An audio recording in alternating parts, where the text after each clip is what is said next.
Welcome to the Observe Day podcast, the show where we celebrate the days that matter. From holidays to meaningful observances, we bring you inspiring conversations, stories, and ideas to make each day count. Whether it's raising awareness, learning something new, or simply sparking joy, this is your space to explore the calendar in a whole new way. I'm your host, Wisdom Okonkwo, and I'm excited to share today's observance with you. Let's dive in. Today's guest is Jackie Pelegrin, an instructional designer, author, college professor, and podcast host with nearly 2 decades of experience helping educators and organizations design learning that actually works. Jackie is the voice behind the podcast Designing with Love, where she breaks down complex learning challenges into practical, human-centered solutions.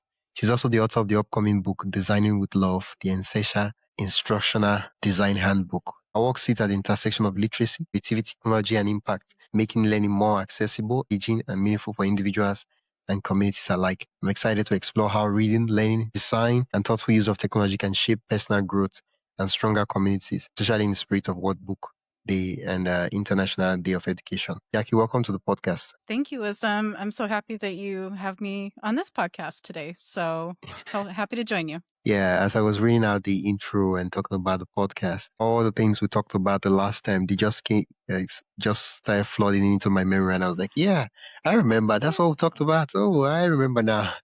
Right. Yeah, Yeah. I love that. yeah. We're talking about celebrating reading and learning. When you think about your own journey, how did reading shape the way you approach education and instructional design today? Yeah. So I was thinking about that earlier today, and I started reading at a really young age. And one thing that really captured me was mystery books, Oh, fiction.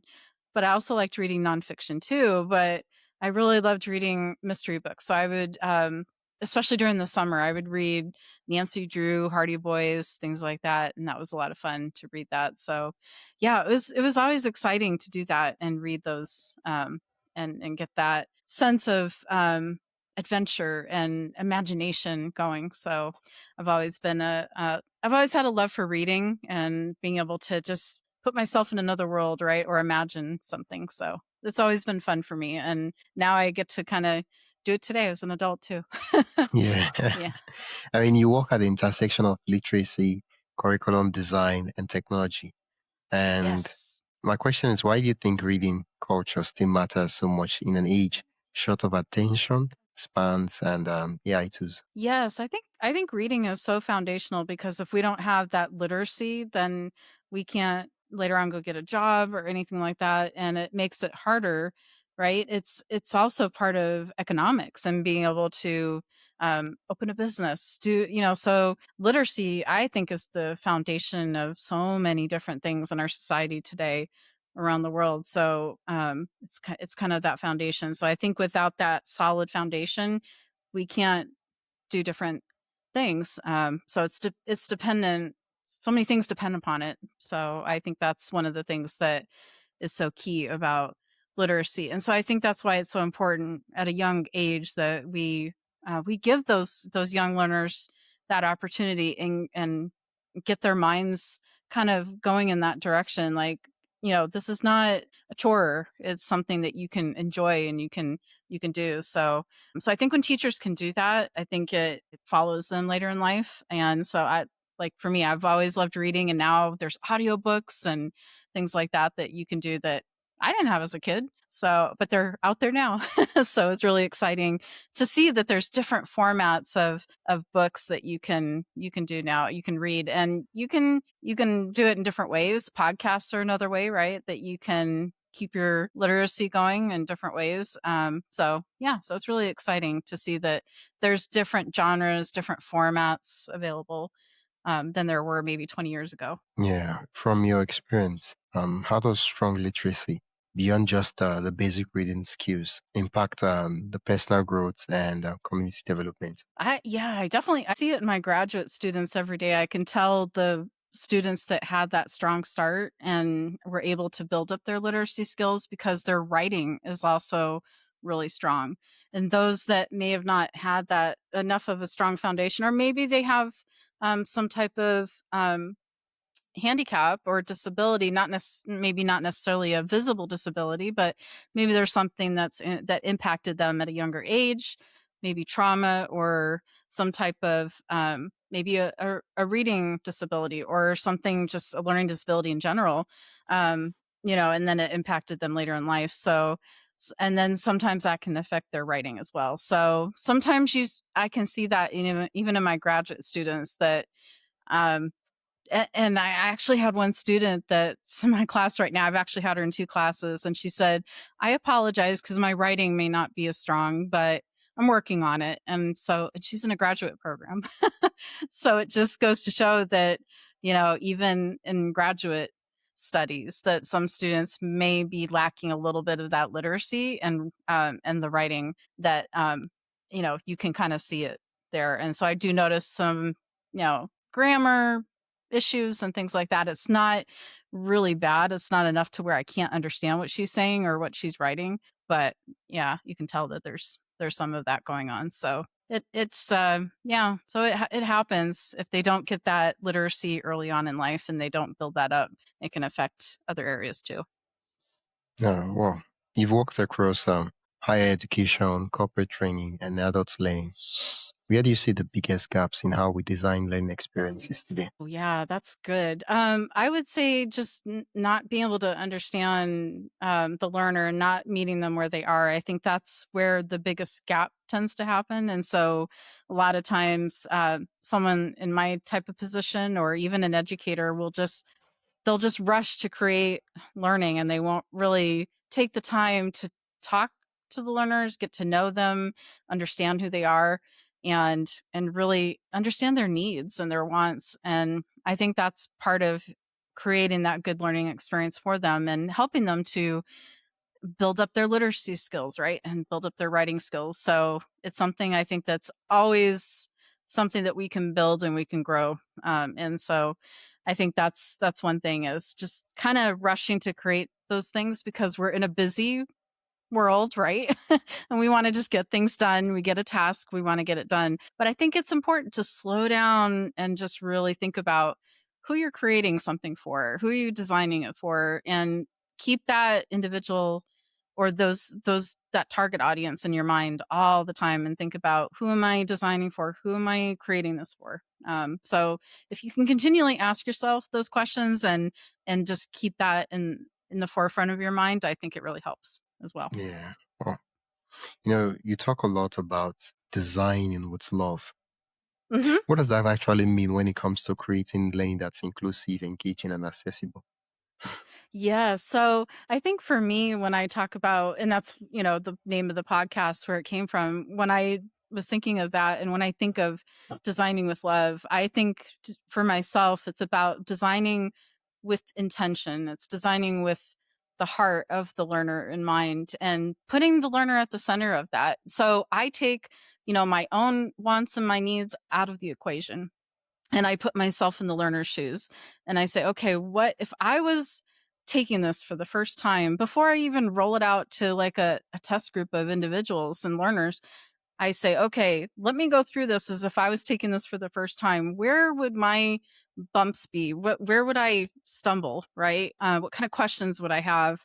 And so I think always putting yourself in the learner's shoes helps you design with love all the time because you're able to kind of understand where they're coming from and empathize with them. So I think empathy and yeah, you talked about inclusion. I think that's so important. Being able to design for all learners and keeping them in mind, I think, is also important. Yeah, all of those elements, I think, really add up to where you design with love and intention. Before we dive deeper, I'd love to invite you to join the Observe Day newsletter. Every week, I send you highlights of upcoming observances, creative ways to celebrate, and behind the scenes extras from the shows. It's the perfect way to stay inspired and never miss a meaningful moment.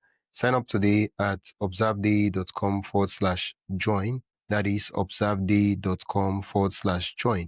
Now, let's get back to the conversation. Yeah. For educators, community leaders listening, what's one Mhm. simple shift they can make to turn reading or learning from a chore into a meaningful experience? That's great. I love that. So actually, this is one individual that kind of brought this to mind to me, and I didn't think of this because I'm in my late 40s now. So, but when I think about when I was a kid, I think one thing that we can do as educators is think back to when you were a kid and what you liked to read and what kind of characters did you like? What really sparked your interest and your attention? And then do that for your students or your learners and really talk to them and say, okay, what kind of books do you like to read, or what's your favorite character, or something like that. So I'm actually working with someone named Russell Van Brocklin, and he lives in New York. He's a New York State Senate funded dyslexia researcher. So he works with dyslexic students, and he's created a whole curriculum on that. And it's all research backed, and he helps dyslexic students to read and write. And what's amazing, Wisdom, is that he uses their likes and their dislikes to get them to write first, and then they learn how to read. So he does it the opposite way. So he teaches them how to write and then how to read, not how to read and then to write. But Wow. yeah, so it's really neat. So he does like this hero with the verb, and he gets them to write this because of that. And yeah, so he builds them up to that, and he gives them those confidence builders along the way, those celebrations. So yeah, find out what your students, what your learners, what their passions are. What do they love to do? May not always be reading, but you can connect it to reading somehow, and you can say, "Oh, so you like this, so let's connect it to that." And Yeah. then you can find their favorite book that they like to read, and that gets them involved in reading, and then they want to do more and more. Because when I was a kid, I mean, I loved reading, so it wasn't hard for me. I loved reading, and when I found mystery books, I was like, "Oh, this is really great. I love it." So my mom got me like the whole series of the Nancy Drew books, and I just loved it. And it didn't matter that those were written in the 60s, because I really loved them. It was timeless for me. So Yeah. yeah, so I think find those things that, your students or your learners, just what their passions are, and then build off of that. And I think that will really help with it. Yeah. Wow. There's something like that it's very important to talk about with the technology and the trends, and that is Mhm. AI, right? AI and digital tools are Yes. changing education fast. How can educators use technology to support literacy and learning without overwhelming or dehumanizing the process? Oh, yeah, that's so important, especially with AI and technology. So I think one thing we can do is we can come alongside our our learners and our students and not just leave them all out and alone in that lane of AI, and come alongside them and show them what good AI literacy looks like, and show them that it's not going to replace what they're going to do, and it's not to cheat or anything like that, but it's to be a collaborative partner with them, and to show them that they can use it to help kind of brainstorm and do those different things without replacing their work, because there still needs to be that critical thinking and that human element behind it. So I think that's really important. I have a coworker of mine actually that owns his own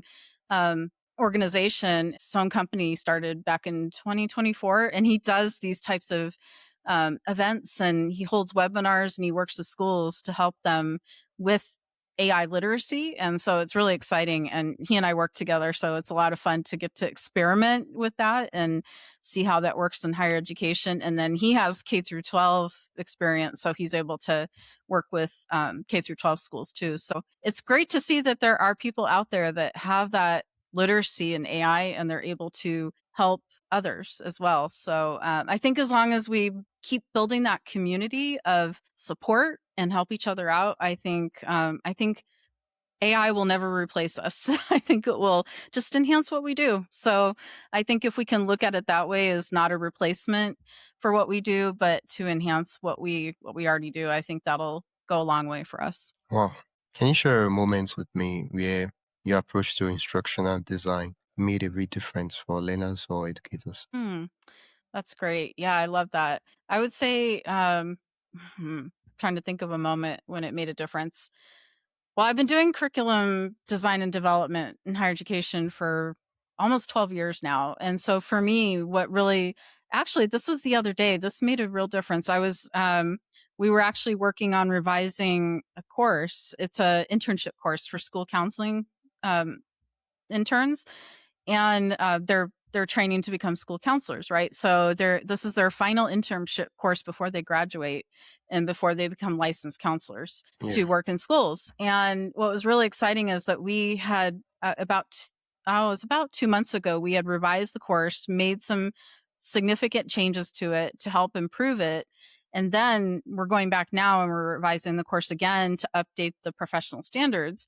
And we were talking to the director of the program, and she was in the kickoff meeting for this revision, and she's teaching the course right now. And she's, I just want to let you know that all the changes that we made have made a huge difference in the my students in the class love it. I'm finding it's easy to grade, and I'm having good, engaging conversations with them. So I'm like, oh, this is great. I love to hear that kind of feedback because we don't get it a lot. We just get what's wrong. What do we need to fix? But when we get that good, honest feedback and we know that something that we've implemented is working and it's doing what it's meant to do, that kind of feedback is just, it's priceless. It really is. So it was really great to hear that yesterday and go, wow, what we did is working.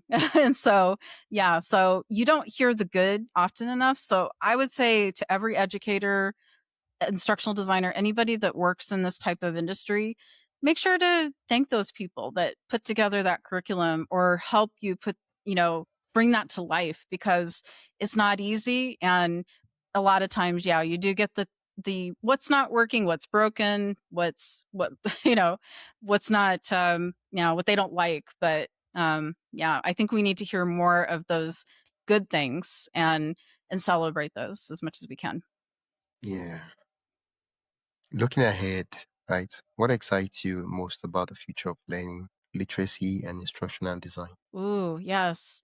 I think what excites me the most is that it's an industry, especially instructional design. More people are discovering it, and they're realizing that it's so important in education, or whether it's corporate or it's higher education, whichever industry you're in, that instructional design touches every part of learning in some capacity.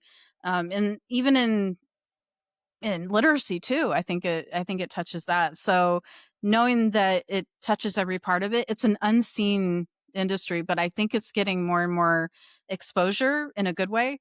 And so I think what I see there for the future is that more people will discover it, and they'll see that they are actually doing instructional design and they may not realize it, and that they can come into the field and they can do so many different things. So I just see the industry as an instructional design as growing and just expanding. And I think educators are going to realize um, that they can utilize a lot of the techniques and the skills in their day to day work. So I think it's going to become more applicable in education and just all around, with corporate and everything like that. So yeah, I think that'll Oh, be, yeah. exciting. I can already see it. Yeah, if listeners walk away from this episode with just three practical ideas to improve learning or reading culture in their schools, workplaces, or communities, what should they start with? Mm. Ooh, that's good. I like that wisdom. I would Thank you. say, yeah, I would say, as far as the community, I would say, see how you can bring literacy into kids' everyday lives, right? So, if you're a teacher, see if you can do like even if it's in your classroom, or maybe you can do it in your school, but set up like a literacy like corner or something like that, or a library in your classroom where you can have books and they can do like a book exchange or something like that. I had that when I was in school and I loved that. And maybe even, if you find that they like rewards and things like that, offer them like, say say during the school year, if you want to have like a, not necessarily a contest, but just maybe something where they can feel like they're achieving something, you can offer them, and it doesn't have to be expensive. It can just be like stickers or something like that. Just say, great job, you did this, or offer them, like a class activity that they can do and they can have fun with it. So I would say that's a good way to keep literacy going, is make it fun and make it interactive and engaging for them. And then I would say for education, just continue to look for those tools. AI is not the only tool out there, and I think there's other ways that we can be able to make learning meaningful and engaging, because honestly I don't think we want to integrate technology all the time, so we have to look for those meaningful places where technology fits and not just cram it in just for the sake of doing it, because learners don't want flashy stuff, they want meaningful things. So I think that's one thing Are you too. saying this as a professor of instructional design, or are you saying this as a student who learns? I think both. I think because sometimes I see things overused, and so, like for example, AI.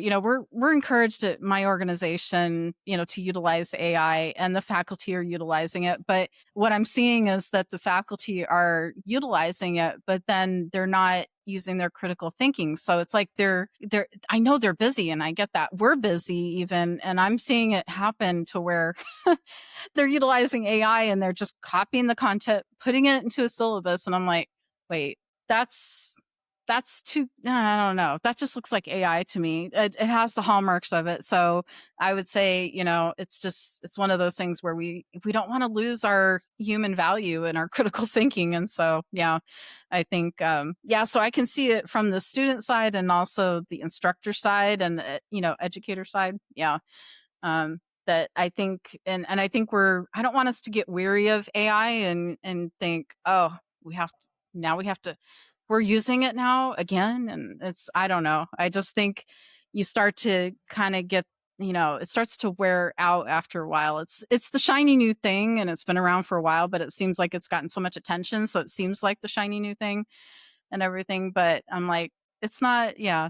So I don't think it's not going to fit in every single situation. So I think we need to, yeah, use that judgment and think, do I really need to add technology to this? Do I need to add, augmented reality or virtual reality or something like that to it? Or is it just going to take away from the learning? So, yeah, so I think we need to keep our judgment in line with that. Yeah, exactly. Oh, thank you so much for those practical ideas. Uh, Yeah. where can listeners connect with you and also learn more about the work you do? Sure. Yeah. So they can connect with me with my podcast. It's available like yours are through all the major platforms like Apple and Spotify and all of that. They can also connect with me through LinkedIn. I'm on there all the time. So if they send a connection request, I usually accept most of them, and then they can reach out to me there. And then there's my website, which is Designing with Love blog, and they can go there, and I've got a companion blog that goes with my episodes, so they can always do that too. So yeah, multiple ways to get in touch with me. Yeah, well, I'll put the links mentioned in the description so the listeners can click and go directly to the site. Once again, thank you so much for chatting with me and talking about instructional design. Great. Thank you, Wisdom. Yeah, I appreciate it. It was an yeah, insightful conversation, and hopefully your yeah, listeners will get a lot of good insight out of it. yeah. Wow, thank you so much. That's it for today's episode of the Observe Day podcast. Thank you for spending your time with us as we explore today's observance. If you enjoyed this episode, be sure to subscribe wherever you listen to podcasts and share it with a friend who'd love to celebrate life special days too. Don't forget to join the newsletter at observeday.com/join for more observance stories, tips, and updates. Until next time, keep finding meaning in every day.